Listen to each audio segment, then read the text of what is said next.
Quinoa. Quinoa, now considered a superfood. His Bolivian ID card has his birthday listed as August 21st, 1900. That makes him older than the man currently listed as the oldest man in the Guinness Book of World Records.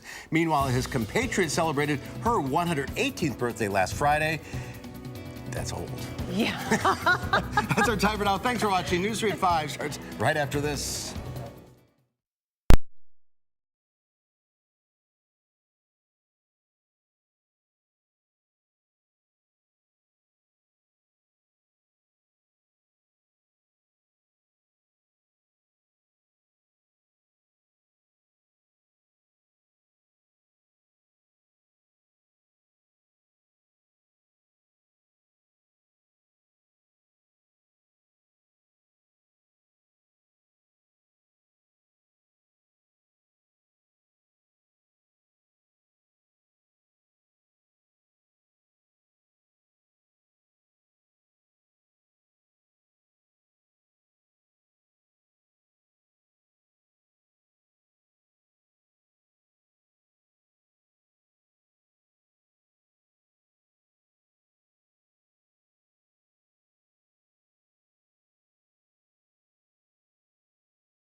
Right now at 5, Wisconsin will have a new governor. We'll hear from Governor-elect Tony Evers after one of the closest races in the last 50 years.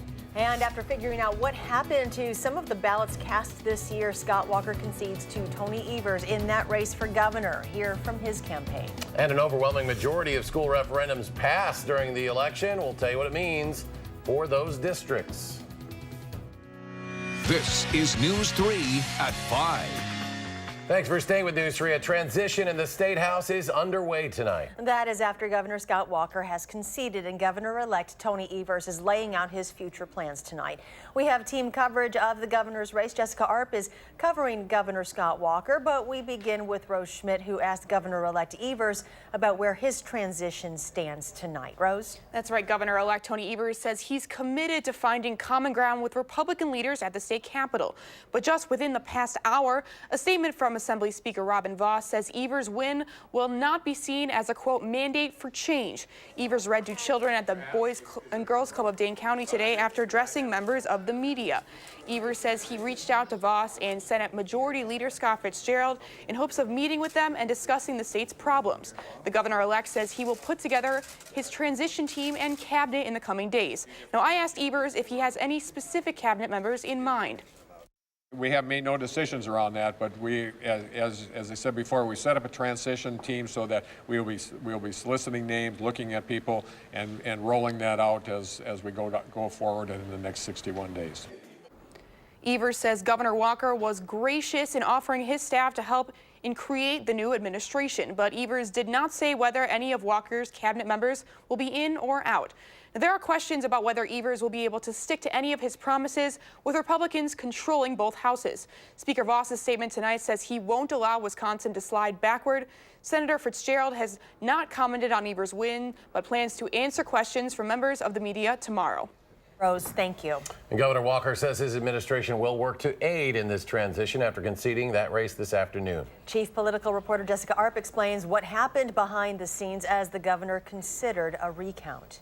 Well, yeah, if you were up with us early this morning, you know there were questions about some 47,000 ballots in the city of Milwaukee. We know that more information about those ballots were what led the governor to ultimately decide to concede the race and begin the transition. In a statement released just a few hours ago, Governor Scott Walker said he'd called Evers to concede, said he'd offered Evers the, quote, full support of my staff and our cabinet as he begins the transition process. Walker said it had been an honor to serve as governor and, quote, we've come a long way together, and it is my sincere hope that the progress we've made made during our time in office will continue. This comes after Lieutenant Governor Rebecca Clayfish took the stage early this morning and told supporters there was a, quote, likelihood of a recount in the race. The Walker team says Clayfish thought the race was within a few hundred votes at that point and was not aware of some 47,000 uncounted absentee ballots in the city of Milwaukee. Some of those ballots, the city says, were recreated because of damage from glue sticks on ballot envelopes, which the Walker team says they investigated. In the statement released this afternoon, the Walker team says they asked about those ballots and determined that, quote, any change in the result would not be significant enough to determine the outcome of the election, despite its close margins and questions about how the city of Milwaukee executed its election night operations. Governor Walker did not come out with the crowd last night and did not do any interviews today. He's been spending time with his family, as we understand it. In the meantime, that transition effort will be a big undertaking for both the Walker administration and Evers' campaign. We have not heard yet who the governor or Evers will task in leading that effort. Jessica, thank you. All right, let's get a look at your first alert weather now. Chief Meteorologist Gary Canalti joining us in the Weather Center. Gary? Well, it was a cloudy, blustery, gray day, but at least it was dry. Temperatures stayed in the 30s all day. Let's start out by taking a look at visible cloud track. You can see the clouds lingering all the way up to near sunset. But as you can see on Doppler track, other than maybe a couple of flakes of snow here or there, things have been pretty quiet today. Low temperatures this morning started out right around the freezing mark in Madison, a little colder to the northwest, a little milder to the south and east. High temperatures, though, only went up a few degrees. Here in Madison, the best we could do was 36 degrees, and current temperatures are just above those overnight low temperatures. We're at 33 right now. And as we check out wind chills, it feels like temperatures are in the mid to upper 20s thanks to those brisk winds. By tomorrow, we also have an alert day in the forecast for Friday for light snow from Thursday night into Friday morning that could bring about an inch of accumulation and maybe bring some slippery road conditions. Otherwise, for tonight, look for skies to gradually become partly cloudy overnight. That will drop low temperatures into the lower 20s. High temperatures tomorrow will be in the upper 30s with partly sunny skies, but we will see some light snow tomorrow night. That's your first alert forecast. Thank you, Gary. Democratic candidate for Attorney General Josh Kaul has declared victory in the race over Republican incumbent Brad Schimmel. Schimmel was running for his second term after serving as the Waukesha County District Attorney. During his victory speech this morning, Kaul says he will ensure DNA matches from the testing rape kits are fully investigated and will work with the legislature and the governor to increase testing times at the state crime lab.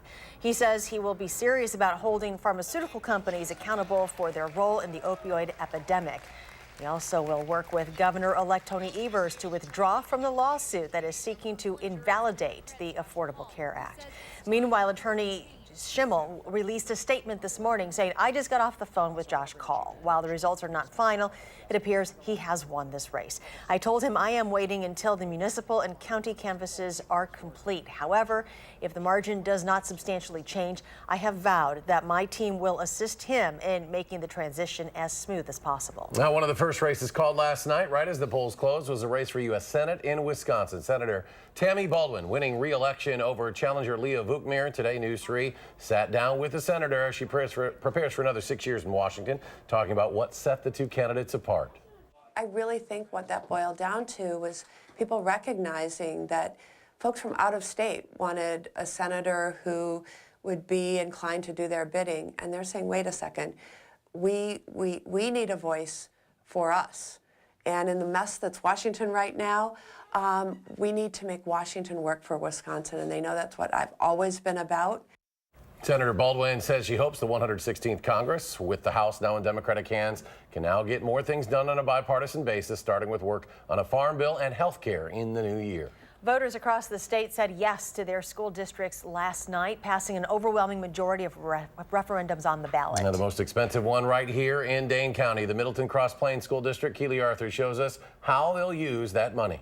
The halls inside Middleton's high school are pretty bare right now, but when the bell rings,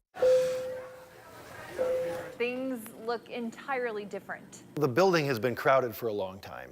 Middleton Cross Plains is the fastest growing school district in Dane County, and with that, their music program is reaching a new high note. We have a great growth in our department, and the rooms just can't handle the size. So when orchestra teacher Steve Kerr heard a referendum to upgrade the Middleton High School, including its fine arts facility, passed, it was music to his ears. Our district, both the administration and the parents, really support their students and their musical activities. It shows nearly 70% of voters in the district approved 2 referendum questions totaling $143.7 million, the most expensive in the state. The money goes far beyond the music department. It will cover a new elementary school, an early childhood center, and other renovations. And many other districts are moving to the same beat. At least 20 in our viewing area alone passed referendums, and 76 school referendum questions out of 82 were approved statewide, showing that districts and taxpayers are more in tune than ever before. With the election of our state superintendent of schools, that's already putting education in the spotlight of the election. In Middleton, Keely Arthur, WISC News 3. Now, that Middleton referendum will cost about $200 a year for every $100,000 in assessed property value. For a breakdown of all of those referendums across the area, go to channel3000.com. Turnout in Wisconsin's midterm election is the highest on record, topping out at over 57%. The hard-fought race for governor drove people to vote yesterday, with the race for U.S. Senate close behind. Based on unofficial totals, nearly 2.7 million people cast ballots. That comes to 57.2% of the voting age population. In Madison, Mayor Paul Soglin says that the target for the midterm election is 75% of voter turnout, but Madison set a new record for turnout at 92.9% for pre-registered voters. Congratulations to all these record holders. Anybody who voted yesterday, you were part of history, and I really doubt that we're ever going to hit a number this high. And I really don't know where in a major city in this country you're going to see a turnout over 90%. Mayor Soglin says that 23,000 more people voted in this year's midterm election compared to the 2014 election. He says that he hopes the 165,000 people in Madison will vote in the 2020 presidential election. In Washington, the Democrats have taken control of the House of Representatives. Republicans remain in control in the Senate. President Trump weighing in on the races from last night. CBS News' Major Garrett reported the president said he was ecstatic as he watched those results come in. He had focused in the closing days of the campaign on helping Republicans maintain their majority in the Senate, but still, the Democratic majority in the House could make things more difficult for Mr. Trump to move his agenda through Congress.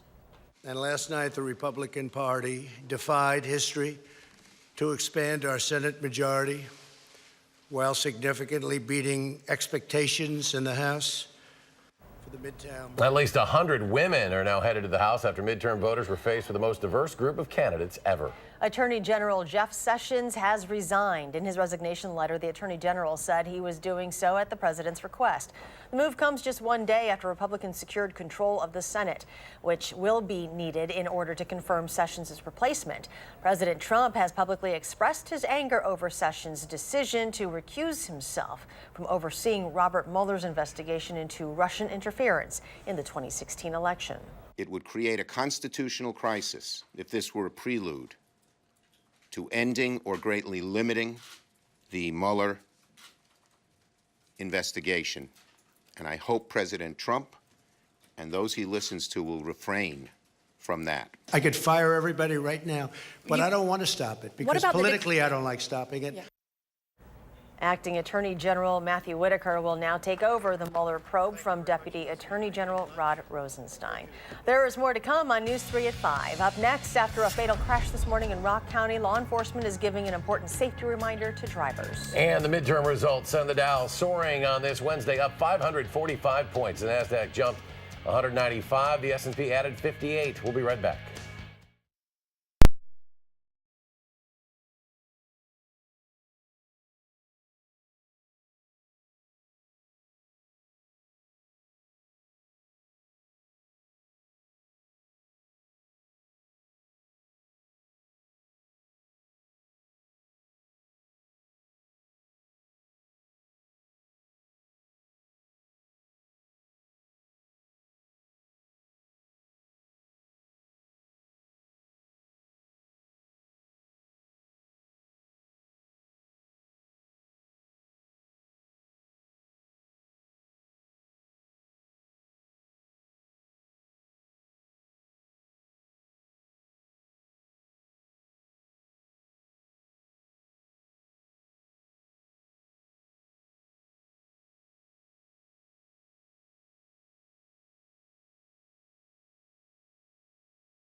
State Patrol officers are investigating a crash that took a man's life early this morning. It happened when a semi-truck hit a man changing his tire along the interstate.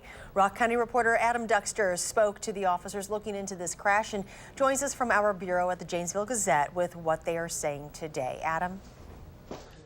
Well, Eric, in Charlotte, police officers tell me that there's still a lot that they're trying to figure out at this point, but tell me that they do know that around 4 a.m. this morning, a man got out of his car to change a flat tire, and that's when he was hit and then killed by a nearby semi-truck. Now, they say it happened near mile marker 165 of Highway 3990, and police are not yet releasing the man's identity at this time, but say he was an Illinois man in his 50s. And I spoke with Sergeant Craig Morehouse from the Wisconsin State Patrol earlier today, who said in situations like these, it's important. The thing is, get as far away from traffic as you can. If there is a shoulder, pull as far to the right or left to get away from the lanes of traffic. Make sure all your lights are on your car, whether it's leaving your car running your headlights and taillights or, preferably your hazard lights. Something, especially late at night, give some light to the scene. And while that area has been under construction for quite some time, Morehouse says he doesn't believe at this time that the construction or lane changes because of it had any role in the accident. Coming up at 6, we're going to hear from a tow truck driver who says he sees accidents like this happen in the area far too often. Chief Meteorologist Gary Canalti now with our first alert forecast. Gary? Well, hopefully we won't have any accidents on Friday morning when we could see our first widespread light snow of the year across southern Wisconsin. And we do have an alert day in the forecast because of the possibility for some slippery road surfaces. Not looking for a lot of snow, but that first snow that starts to stick on road surfaces, that could lead to some slippery travel. So an alert day in place for Friday. Light snow will begin Thursday night. Most of the accumulating snow will be done by about early to mid-morning on Friday, although snow showers and flurries could continue through the day. Probably looking at around an inch of accumulation in most areas. There might be some heavier amounts closer to Lake Michigan and southeastern Wisconsin. But again, a reminder, winters are just around the corner. And when it snows, we'll start to see it stick and lead to slippery road surfaces. Some lake effect snow is occurring right now across much of the UP of Michigan and into parts of northern Minnesota and North Dakota. Time lapse from the Queen Bee Radio Skycam in Platteville shows mostly cloudy skies through the day, but you can see as the afternoon went on, at least some breaks in the clouds from time to time. Not very many, but they'll become more numerous as time goes on. Live view from the Edgewater Skycam in downtown Madison, still showing cloudy skies over the downtown area. Almanac for today shows a high of only 36 degrees after starting out at 32, so that high temperature 13 degrees below average, even though the low temperature is average. And right now we're at 33, so that low temperature will probably fall further as temperatures continue to drop this evening. Winds are out of the west-northwest at 7 miles per hour. Wind chills right now are in the middle to upper 20s. High temperature trend over the next 7 days, well, look for yourself. Average high temperature goes from 48 to 46 or 45, and high temperatures don't even get to 40 over that time period. So it's going to be a chilly time period. 8 to 14-day temperature outlook from the Climate Prediction Center just updated this afternoon. Calls for near normal temperatures across Wisconsin. Below normal temperatures start shifting off to the east. Above normal temperatures start building out to the west. That bodes well for a warm up toward the end of November. Precipitation across much of the country expected to be below normal with the highest probabilities toward the Ohio Valley, Kentucky and Tennessee, and also out west. So that's good news as we start to head toward the Thanksgiving holiday. We could use a few days of dry weather around that time period. Now, snow depth across the country. There is snow on the ground through much of North Dakota and northern Minnesota and northwestern Wisconsin. You can see around here, mainly north and west of Eau Claire and Rhinelander is where there's some light snow on the ground. Now, the computer model forecast, the European computer model through Saturday morning, calling for perhaps up to an inch of snow over parts of southern Wisconsin, the more likely areas closer to Lake Michigan. The GFS computer model from the U.S. government showing pretty much the same story, but the local RPM computer model, which is what we use for much of the day-to-day forecasting in the short term, calling for around an inch of snow in the Madison area. So that's what we have a little more confidence with. Current temperatures are in the 30s to upper 20s, so when snow falls, it's going to stick because the ground temperatures are getting cold enough now to support snow on the ground. Weather Track shows lots of clouds across the Midwest, but there is some clearing across South Dakota. The jet stream wind still howling across much of the upper Midwest, and eventually some of that clearing will work its way in here later on tonight and allow temperatures to drop off even more. Our forecast for tonight calls for cloudy skies this evening, then turning partly cloudy and cold overnight with a low temperature of 23. Tomorrow, partly sunny and cold, high temperature only getting up to around 38 degrees. And future track, notice the clouds starting to break up a little bit later on tonight. Low temperatures dropping into the lower 20s. High temperatures tomorrow in the upper 30s with partly sunny skies. Clouds will start to move in late in the afternoon. By late tomorrow night, after midnight, we'll start to see some light snow move in. Low temperatures dropping to the middle 20s. Certainly cold enough for the snow to stick to the ground. And high temperatures on Friday, probably only getting into the lower to middle 30s with just some snow showers or flurries into the afternoon. Snowfall amounts probably around an inch across much of southern Wisconsin. 7 to 10 day forecast calls for temperatures to be on the cold side through the weekend. High temperatures only in the mid to upper 30s through the weekend. A little colder early next week with some chances for flurries. By the end of next week, temperatures should get up closer to the 40-degree mark. As we take a look at first alert traffic, have some slowdowns right now on the Beltline. This is the live view from the DOT camera at Park Street and the Beltline. Traffic moving pretty slowly in both directions. Seeing delays eastbound start around John Nolan Drive heading back to Verona Road. Westbound delays start around Fish Hatchery Road and go back to just east of Park Street. As far as travel times are concerned, right now about a half hour from University Avenue to the interstate in the eastbound direction. Westbound about a 19-minute commute. Heading out of Madison, 28 minutes down to Janesville on I-3990, 17 minutes to Sauk City on US 12, and 19 minutes out to Sun Prairie from downtown on East Washington Avenue and US 151. That's your first alert traffic. Gary, thank you. Ahead on News 3, 5 different states have different rules when it comes to child safety seats for ride-sharing services like Uber. We'll look at the new study that tries to clear up the confusion after a short break.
Across the nation, it is the law that young children ride in a car seat, but in many states that doesn't always apply when parents use a car for hire like a taxi. A new study finds that's leading to a lot of confusion, especially with the growing popularity of services like Lyft and Uber.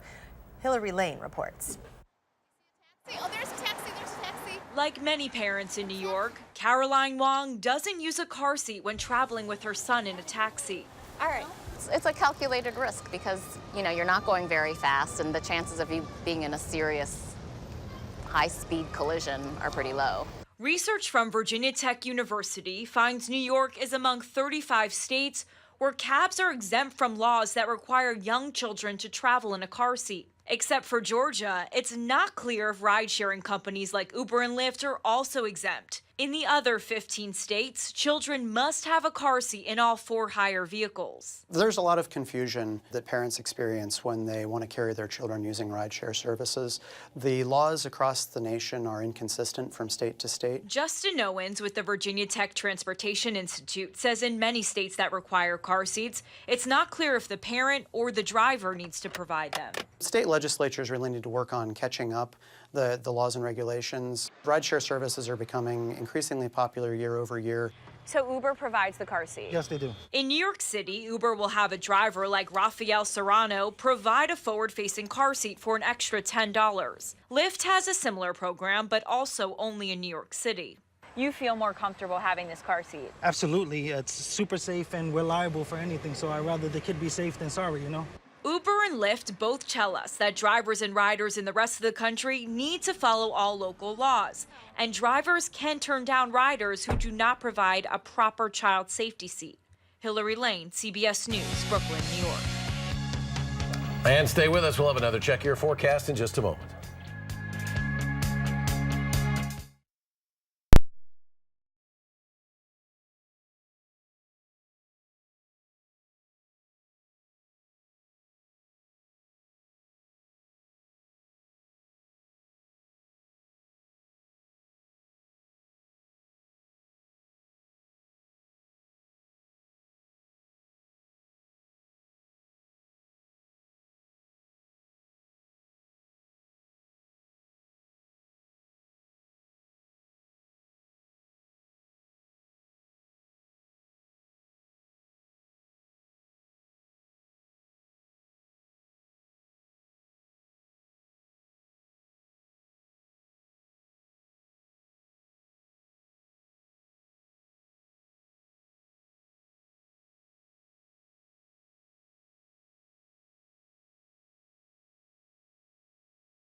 Tonight on the CBS Evening News, big changes in Washington. We're going to have more on Jeff Sessions' resignation and on the man replacing him. Also, what the new balance of power looks like for Democratic and Republican agendas and the inspirational firsts in this historic midterm. That is tonight on the CBS Evening News. Gary's here with a final recap of your forecast. Pretty chilly out there. Temperatures right now just barely above freezing in Madison, below freezing toward north and west. You factor in the winds and it feels like temperatures are in the mid to upper 20s. Tomorrow, look for high temperatures only in the upper 30s. Some light snow tomorrow night into Friday morning. An alert day for Friday for light snow accumulations, and then very chilly through much of next week. We'll have more updates on News 3 at 6 in 30 minutes. Stay tuned for the CBS Evening News.